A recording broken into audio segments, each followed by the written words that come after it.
Gracias por acompañarnos como siempre en Entrevista a Venevisión. Ya estamos listos para iniciar nuestra conversación con el invitado del día de hoy. Él es Armando Chacín, presidente de la Federación Nacional de Ganaderos de Venezuela, FEDENAGA. Gracias por estar aquí con nosotros en Entrevista a Venevisión. Gracias a ustedes, Andreina, y por supuesto a este prestigioso programa que día tras día pues también sigue los acontecimientos que pasan en el campo venezolano.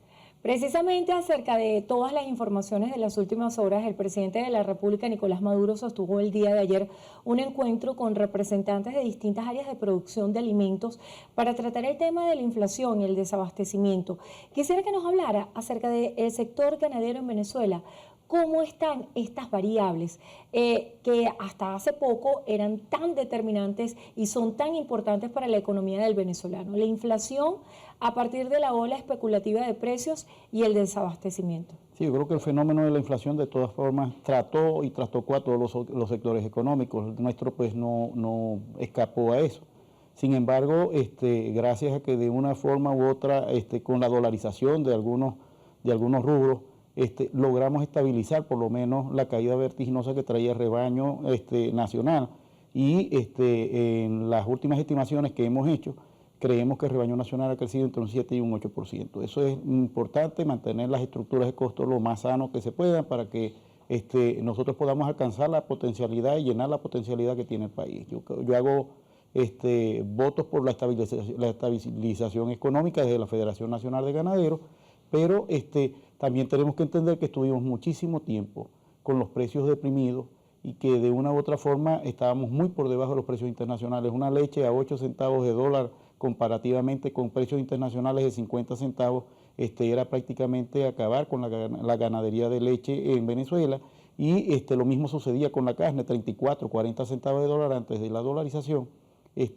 Por supuesto era estar exterminando también el rebaño y aparte haciendo un trabajo para los que contrabandean los productos hacia los vecinos países, en vista de que Venezuela tenía en esos precios demasiado deprimidos con respecto a los precios internacionales de los países vecinos. O sea que de alguna manera el suspender esa regulación de control de precios, ¿usted lo considera un indicativo favorable para la economía local? Totalmente, yo pienso que hoy por hoy el tema del precio, por supuesto circunstancial, y de lo que quiere también ayudar o a verificar lo del precio de la ley de la oferta y la demanda, está funcionando, y yo pienso que en nuestros rubros está funcionando bien. A veces el precio de la leche o de los lácteos baja, a veces incrementa de acuerdo a la necesidad y de acuerdo al aporte que tengan en ese momento el productor agropecuario para poder llenar las expectativas del consumidor. Yo creo que es importante entender que nosotros tenemos capacidad para producir alimentos, no solamente para los venezolanos, sino para 100 millones de habitantes, pudiendo hacer de esto un negocio, poder exportar y traer divisas por las vías normales y legales al país. ¿Cuánto debería costar un kilo de carne y un litro de leche en el mercado? Bueno, un kilo de carne, ahorita en este momento tiene unos precios bastante parecidos a los precios internacionales, pero todavía muy por debajo. Nosotros estamos alrededor de unos 6, unos 7, los precios promedios de la carne tipo A y AA, comparados con, por ejemplo, Colombia, que tiene un precio también bastante económico en Latinoamérica, que son 2.3 o 2.4. Eso es el peso, dólares por carne en pie, no el animal vivo. Nosotros entendemos que de una u otra manera, pues en Venezuela también hay un problema de poder de consumo y de poder adquisitivo, y que sin duda alguna pues no deja que los precios suban a los precios internacionales, en vista que también necesitamos que se vayan de alguna forma estandarizando, porque nosotros compramos los productos y los subproductos al mismo precio que se compran internacionalmente para la ganadería de otros países. ¿Cómo ser competitivo en mercados internacionales cuando se trata de promover iniciativas de exportación de los rubros a distintas naciones a partir de la producción local? Bueno, yo creo que en Venezuela debemos entender que debemos intensificar y lo otro es diversificar, ¿no? Dos cosas importantes que tienen que sufrir la mayor parte de los sectores económicos. La ganadería tiene también que dar cambios hacia allá, pero para llegar a eso, por supuesto, hace falta sistemas de financiamiento, hace falta de alguna forma proyectar algunas políticas que vengan del Estado para que puedan garantizar que nosotros podemos estar y sobrevivir. y sobre todo también se necesita garantizar el tema de la propiedad. Yo creo que estamos en el mejor momento en donde el tema de la crisis o de la pugna por el tema de la tierra se pueda de alguna manera tratar y solventar. Nosotros hemos puesto más de 500 casos en el Ejecutivo Nacional para su revisión, de denuncias, para su revisión en cuanto al tema de expropiación y de expoliación que hubieron en su momento, y también totalmente del tema de lo que son las invasiones que persisten. En Barinas tenemos en este momento grandes focos de algunos vándalos que se dedican pues a perturbar la producción del campo venezolano. ¿Y esto lo han denunciado ante las instancias competentes? Totalmente, se ha denunciado sobre las instancias del Ministerio de Agricultura y Tierra, también lo hemos hecho en el Ministerio de Relaciones Interiores. Hasta los momentos pues creo que hay una falla o un vacío en cuanto al tema de tierra, en cuanto al tema de seguridad jurídica, y yo creo que gran parte de eso lo necesita Venezuela, porque tenemos más de 20 millones de hectáreas ociosas, después de las 10 que tenemos medio produciendo, para que nosotros podamos inclusive traer inversión extranjera. Pero todas las embajadas que hemos visitado nos dicen, mientras que no esté claro el tema de la propiedad, por supuesto nosotros no vamos a impulsar la inversión en Venezuela. Chacín, usted habla de un tema bien interesante que es la seguridad jurídica. También en el tema de la ganadería, la seguridad personal es un tema fundamental, porque muchos ganaderos han tenido que pagar históricamente vacunas para poder operar en sus áreas de trabajo. ¿La ley de zonas económicas especiales, piensa usted que puede dar respuesta a esta inconsistencia que usted señala en cuanto a la inseguridad jurídica? Bueno, es un tema bastante difícil, de lo cual creemos nosotros que apenas se va a empezar a practicar. Yo creo que experiencias hay que vivirlas, pero nosotros estamos en 17 estados. Las zonas no pueden abarcar 17 estados. Es posible que en esa zona vaya a tener algunos beneficios, algunos sectores económicos, pero por supuesto en detrimento de algunas zonas que no están aseguradas. O sea, nuestra extensión, nosotros estamos prácticamente en todos los estados del país, y creemos que beneficios para el tema de la ganadería pues van a ser pocos o escasos, y esperamos pues que todo el país sea una zona económica especial, porque el potencial que tiene Venezuela pues de una u otra manera así lo requiere, además de la necesidad que hay del emprendimiento y de todo lo que tiene que ver con las situaciones que ha pasado el país, para poder nosotros engrandecer pues el tema de la economía. Nosotros podemos salir adelante, hacemos votos porque se sigan impulsando la economía y porque ningún sector quede de lado fuera, pero hay muchas cosas que tenemos que conversar y que hablar, y que están puestas sobre la mesa, solo que necesitan respuestas contundentes. Usted hace poco hacía declaraciones relativas a los pagos de alcabalas, y Fedeagro estaba haciendo una propuesta de una especie de salvoconducto para todo el sector productivo para no tener que pagar alcabalas. ¿Qué es lo que está pasando en ese sentido?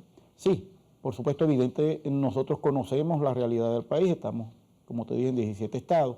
Vemos la preocupación que ponen los transportistas o los productores agropecuarios para llevar a los centros poblados y de consumo sus alimentos, y el esfuerzo que hacen. Entonces se alarga el tiempo en transporte, que cuesta más, por supuesto, poder llevar los productos. Cuando un transporte de 9 horas puede llegar uno hasta 15, 16, 17 horas, aparte de la extorsión de algunos funcionarios, y hay que aclarar, no son todos, pero algunos funcionarios que de una u otra forma buscan cualquier detalle que ni siquiera tiene que ser relevante, puede ser un punto, una coma, para de una u otra forma pararte. Eso trae pérdidas. Nosotros traemos alimentos perecederos, trae pérdidas, trae mermas que por supuesto las termina pagando el consumidor y el productor agropecuario, y en caso de los animales que vienen vivos, hemos denunciado que hay animales que en el transcurrir del transporte, de llevarlos del lugar al lugar de destino, han muerto animales, porque bueno, las alcabalas a veces sostienen mucho tiempo la retención para tratar de una u otra forma desesperar al transportista, y que llegue al objetivo ellos de poderle cobrar una vacuna que no es legal, y que de una u otra forma lo que estamos pidiendo a los productores y a los transportistas es que denuncien, que tenemos un canal abierto por el Ministerio de Relaciones Interiores, y hasta ahora nos están dando respuestas de algunas denuncias. ¿Y lo coordinan directamente ustedes con el Ministerio de Relaciones Interiores? Directamente se está coordinando en este momento con ellos. Es más, hoy tenemos una reunión con respecto a eso nuevamente. Hemos visto en estados como en el estado Zulia que han disminuido algunos dispositivos de estos de seguridad, porque son excesivos, pues no ha terminado de pasar el último reductor cuando ya estás entrando en otro reductor de otra alcabala. Hablando del tema del combustible, que ha sido crítico en los últimos tiempos, ¿ya se solucionó ese tema del combustible en el sector ganadero? Debemos de reconocer que muchos estados van hacia la normalidad otra vez del combustible. Podemos nombrar Zulia, podemos nombrar Táchira, algunos estados que de una u otra forma pues eran sometidos a largas horas y que no conseguían tampoco su objetivo y tenían que llegar a los mercados negros dándole pues un duro golpe a la economía del productor. Sin embargo, hemos visto estados como el estado Apure, persiste, los productores agropecuarios tienen que dirigirse al mercado negro. Hemos visto estados como Yaracuy, que también ha estado golpeado totalmente por el tema del diésel, y hacemos un llamado hacia el Ministerio de Energía y Minas para que pueda sustentar a los productores agropecuarios y por supuesto censarlos y revisar totalmente lo que tengan que hacer para que les den su cupo normalmente como está expedido en el Ministerio de Energía y Minas para el sector primario. En otras conversaciones hemos hablado del rezago tecnológico que existe en Venezuela en cuanto al sector de ganadería. ¿Cómo se pudiera reactivar esta parte y de qué manera ustedes han hecho articulaciones para que esto de alguna manera se pueda compensar? Sí, hay tecnología en el mundo que puede hacer, por supuesto, un gran papel y podemos nosotros por hectárea alcanzar números bastante diferentes a los que tenemos hoy en día. Pero necesitamos, por supuesto, financiamiento y el país está reclamando duramente la actividad nueva de los bancos para que nosotros podamos ingresar y obtener y proyectar algunas alternativas que puedan ser posibles para el país. Yo creo que sin financiamiento nosotros no podemos acceder a la tecnología que hay en el mundo, tecnología de primera línea. Hay países como Colombia que hoy por hoy tienen mejores alternativas y que nosotros estamos muy rudimentarios en este momento en el sector. Sin embargo, hay unos que otros que han podido acceder a ciertas tecnologías y se demuestra pues que es un tema bastante positivo para la producción de alimentos. Se abre la frontera con Colombia. ¿Cómo percibe el sector esta iniciativa?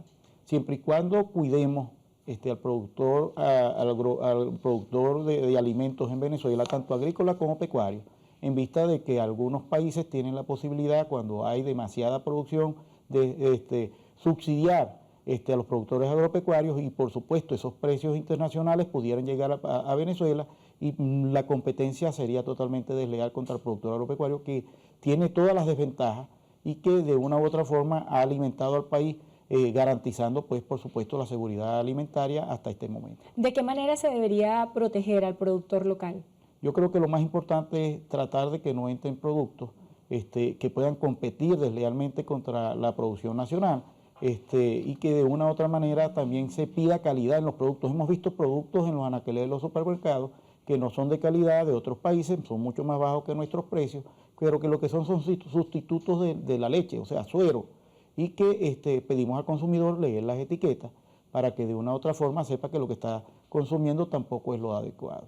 Gracias por estar con nosotros en Entrevista a Venevisión. Armando Chacín, presidente de la Federación Nacional de Ganaderos de Venezuela, FEDENAGA. Gracias por estar aquí. Gracias a ustedes. Y gracias a ustedes también por habernos acompañado. Hacemos una breve pausa y al regreso continuamos con más de Noticiero Venevisión. Quédense allí que ya venimos.